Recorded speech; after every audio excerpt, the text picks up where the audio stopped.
Okay, today I'm gonna do a plate video, and what I have is 3 pounds of clay here. This is around a 10-inch plate. So when you're doing plates, you have to use a bat. So on my wheel head, I have my bat pins, and then I have my bat. I'm going to go ahead and attach it with these points that are made into the bat. So the reason for this bat is because when you're throwing the plate, you can't like slide it or pick it up off the wheel head without warping the plate. And so what you need to do is throw it on a bat, let it dry on the bat, and then you'll cut it off the wheel, but then you'll also cut it after it's dried because the middle will want to stick again onto the bat.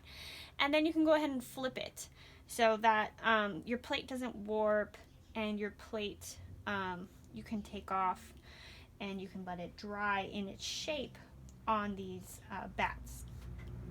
Okay, so let's get started. Wet my wheel head slightly, get it sticky. I have a cone here, and the bottom is nice and round and no cracks or big indentations, and I'm going to go ahead and plop this in the middle of my wheel head. Okay, now we're going to get the wheel going at a low speed, and I'm going to hit it rhythmically with the wheel with downward pressure so that that bottom fills out onto the wheel head. All right. Now we're going to go ahead and take some water and go ahead and press the clay into the wheel head to seal it to the bat so that we don't have it sliding off. Great. Now we're going to wet everything, wet our hands, wet our mound. Nice and slippery, gliding through our hands. Great. Now we're going to go ahead and center. We're going to bring it up and bring it down, wedge it on the wheel, but also center it. So I'm going to go ahead and squeeze from the bottom and bring that up. And then I'm going to take my hands connected and go ahead and push that clay back up.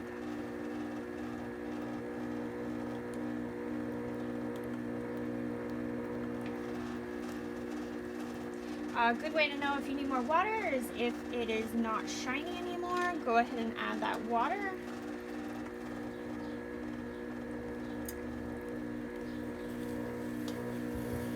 Okay.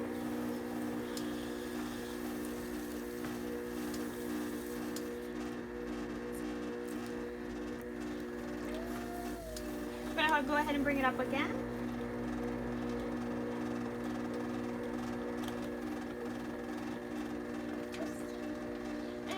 Push that back down.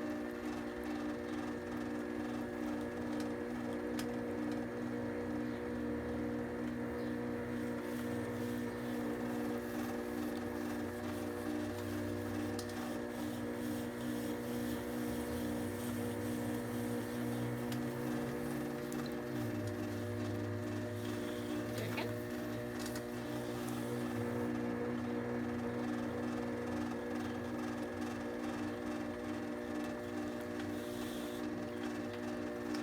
You want to do that till it's centered. I'm kind of just doing it now to wedge.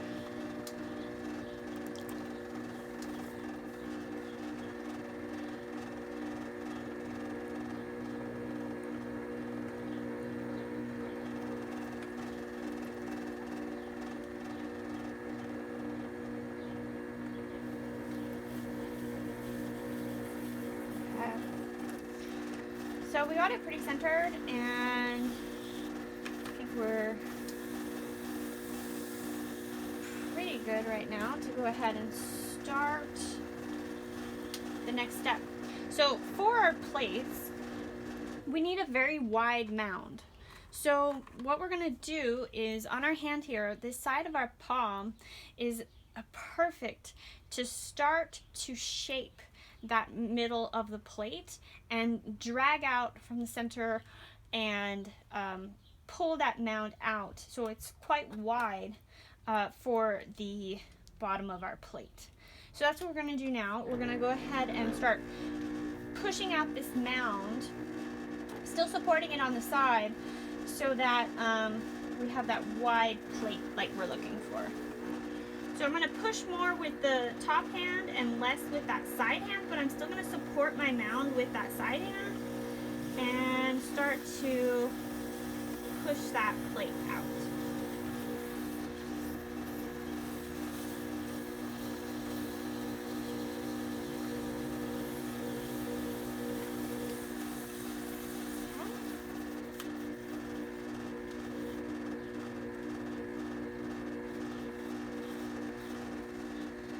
So you can see I'm using that side of my hand and then kind of pushing that clay towards me or just to the outside, wherever you feel comfortable, to get it a little thin. Now you do always want to have your hands connected, and you want to watch out for getting too thin in the middle, because we do have to trim these plates. So the middle, you don't want to get too thin, because then you're going to really have a hard time trimming, and we want to glaze that bottom. So watch out for that.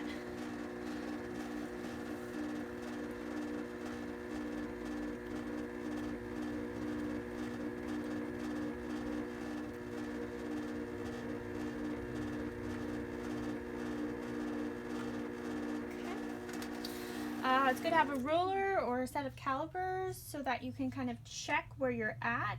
That's good. We're about 9 inches right now.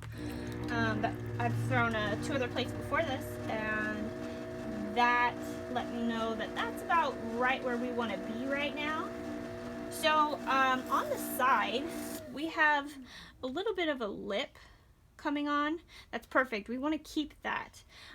If you kind of start to lose that, what you can do is you can press in on the side so that we keep that kind of lip. That's going to be the edge of our plate that sticks out later on.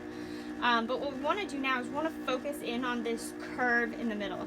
So much of plates is this middle curve and the smoothness. It's such a wide surface area that we want to make sure that we don't have any divots or any bumps, hills, valleys going on. We want a nice smooth curve, and you have to think about the functionality of this, the utilitarianism of it actually. Where is the juice from your food going to pool in this? And if you have a really kind of high level plate, kind of like a bowl plate, it's all going to pool in the middle. And so as you're doing this curve, you want to think about where juices might pool or how the food is going to sit on the edge. Think about that as you're shaping. Maybe you want this plate for a specific dish and you need to consider that specific dish. Or maybe these are everyday plates and you need them to be pretty universally shaped. So you can use your ribs. I have a variety of ribs, and the ribs are already curved, so they are perfect for shaping your plate here.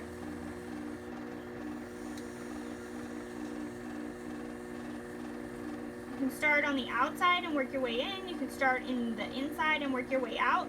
You just want to be careful that you don't go past the middle with your rib too hard, because otherwise on the other side of that center point, you're going to take a divot out of your plate, and so we don't want that. So definitely make sure your ribs are cleaned off on the edge, and don't go past that center point. Go right up to it. Now the other good thing about using these ribs and doing the shaping is that we are also compressing our plate. And so if we have any air bubbles, if we have any clay that's not really compacted, this helps compact that clay, which will help prevent us getting some cracks in our plates, which are really common. So we want to dry out our plates slow, and we want to make sure that we're compressing them so that they don't crack later on. So I'm going to go over this like over and over and over and over, trying to get a nice curve in here. Use multiple ribs. Kind of nice to start off with one of those rubber ones or a wooden one, and then kind of finish off with one of these metal ribs.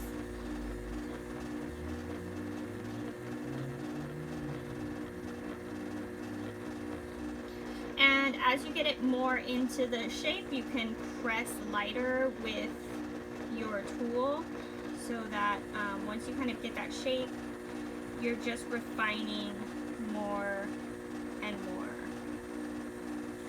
But you got to get rid of all those weird inconsistencies first before you can kind of lightly go at it.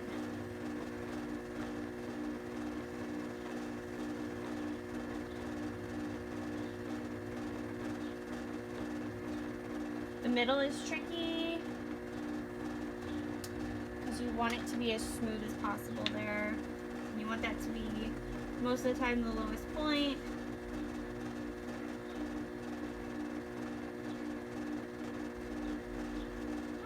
Went over.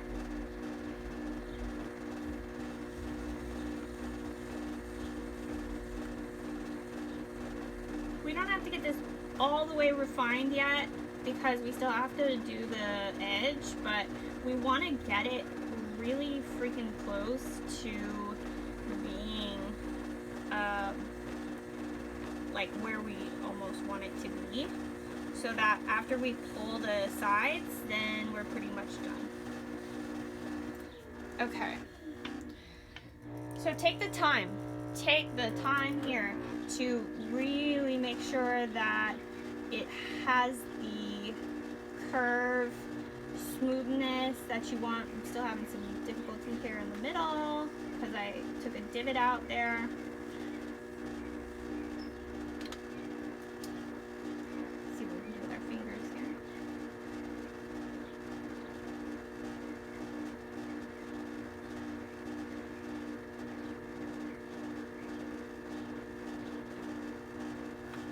Okay, let's go back in.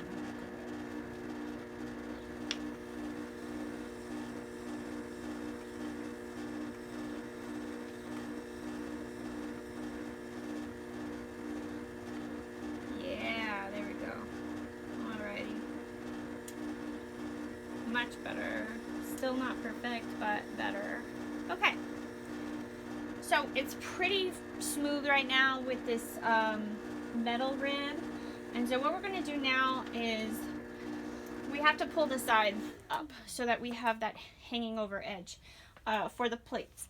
So we have this lip still, like I mentioned before. We can also make that lip a little bigger by pressing in on this side and making that a little larger. So you just hold your finger on the wheel head, on the bat, and then just press into that edge. And that's going to be our foot at the end of all this. Okay, so now we have a little bit of an edge here sticking over from where our foot's going to be. And we're going to pull that. And we want it to be really even. And we can pull kind of straight up. Well, not straight up, but on the side. Like, kind of out. Okay. And then I'm going to do another pull. It's not quite so what I'm doing is I'm squeezing in from where the foot is, and then I'm pulling out. So not straight up, but kind of out, and then we just want to make sure that that plate lip is going to be, and that whole edge sticking out is going to be even.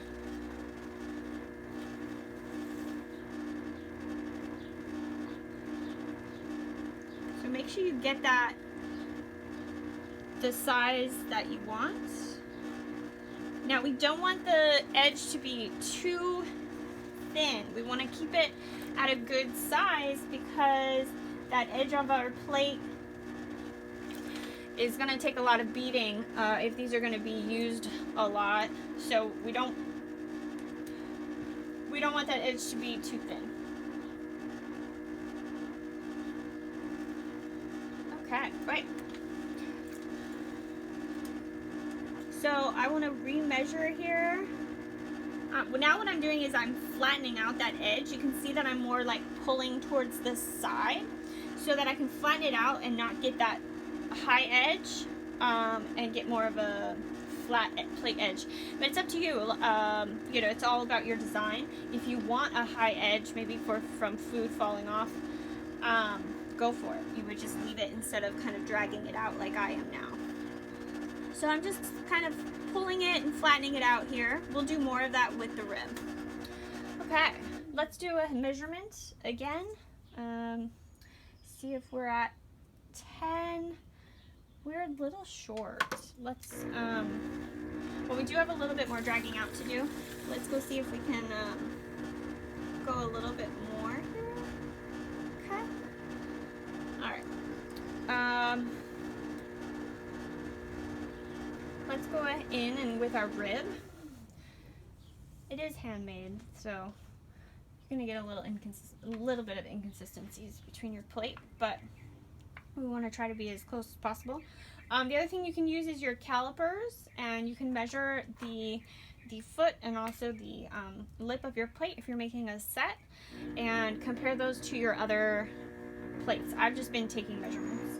Okay, so since we already did all that wonderful work in here, getting that curve right, now what we have to do is really focus on this edge from where we were pulling on top of the foot ring, and that's going to be the main thing that we're going to smooth out now. Sometimes you get a valley in here from where you were holding your hand and pulling up.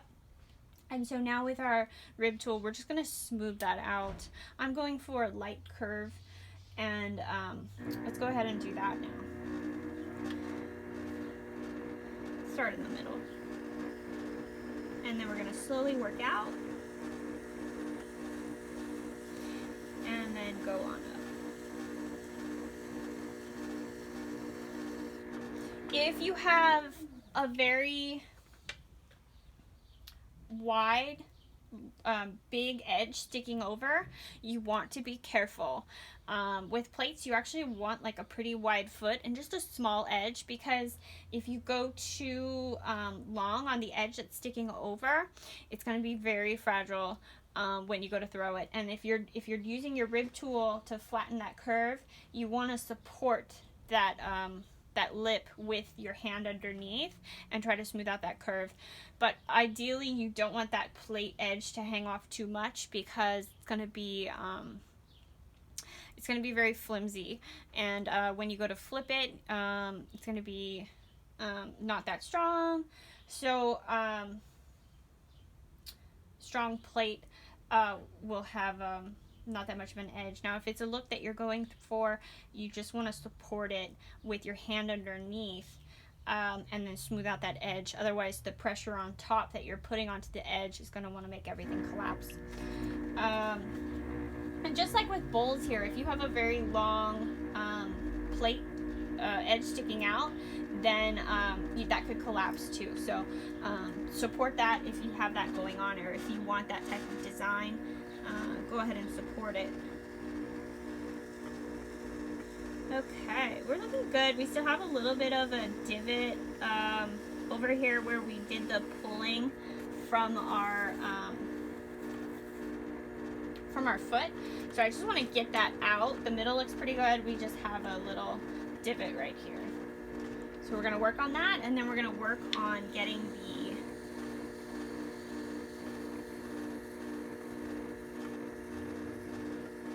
go back and forth. It's all good.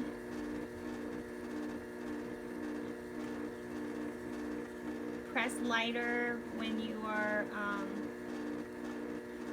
not trying to move clay around to get that final finish. I'm still trying to move a little bit of clay around to get it nice and smooth. Get that curve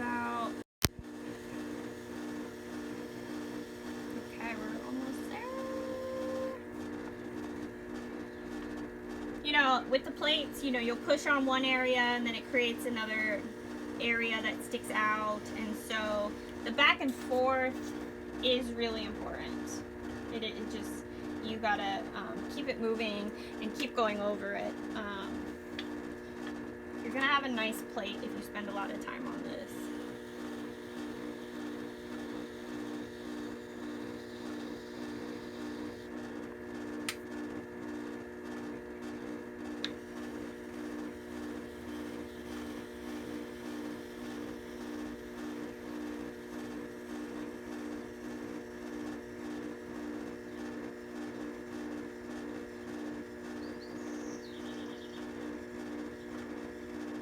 Going right up to center.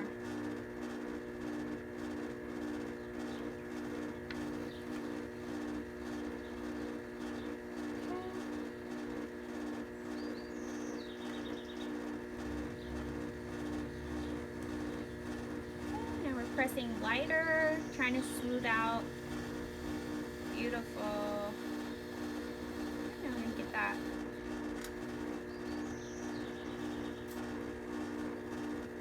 Okay, now we got it,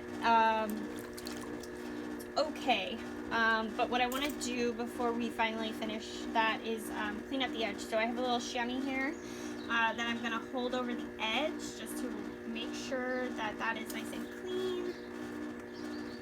Make sure our lip isn't falling over. Super clean. And then let's go over it one more time with the metal rib. At least one more time.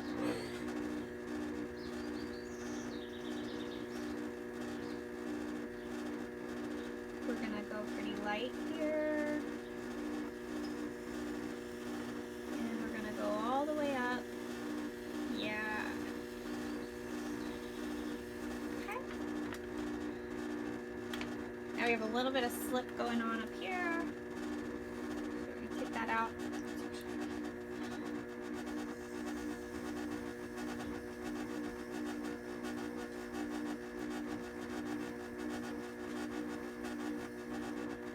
Okay.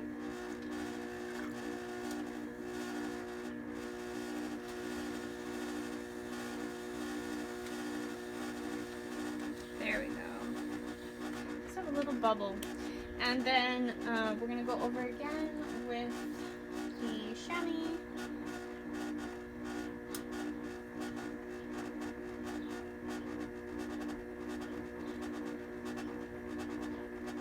Okay.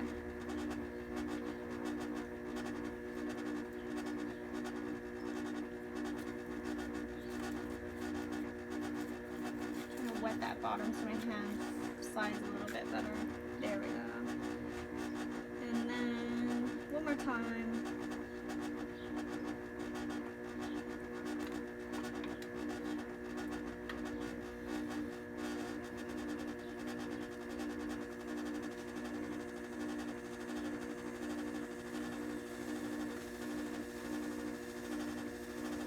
Ooh, there we go. A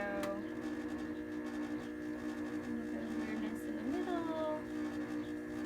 And we're gonna go ahead and drag that out again. Much better, much better. All right.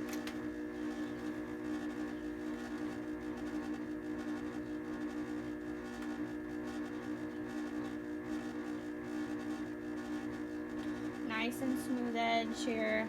All right, I'm happy with it. We got a little bit of water pooling in the middle, but it's only very slight. Let's measure our final distance here. Oh, good. Yes, we got to that 10 after all. So after all that work and cleaning it all out, we got to that 10 inches. So from here, we're going to take our wire cutter. We want to make sure that it is tight, and that we are holding it as close to the bat as possible as you are cutting, because the thickness in that bottom, we don't want to take away and have it be too thin when we go to trim. So it's even more important here that we go right to the bat, and the wire cutter, no matter what, will want to lift up in the middle. But we need to do our best here to make sure that we are getting tight and as close to the bottom as possible. If you want to, you can take a pointy tool and cut a little ridge at the bottom of your foot ring, so that your wire tool kind of glides underneath that, but that might help a little bit. And then I'm going to go ahead and cut it off.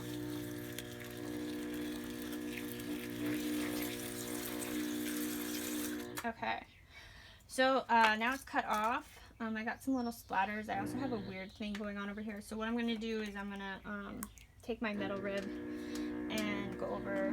You can also take some of that water out now from the middle. Don't press hard here because you already cut it off, so you don't want to reseal it again to the bat. I just got some little splatters from my wire tool, so I want to fix those and clean up this weird edge that we have going on.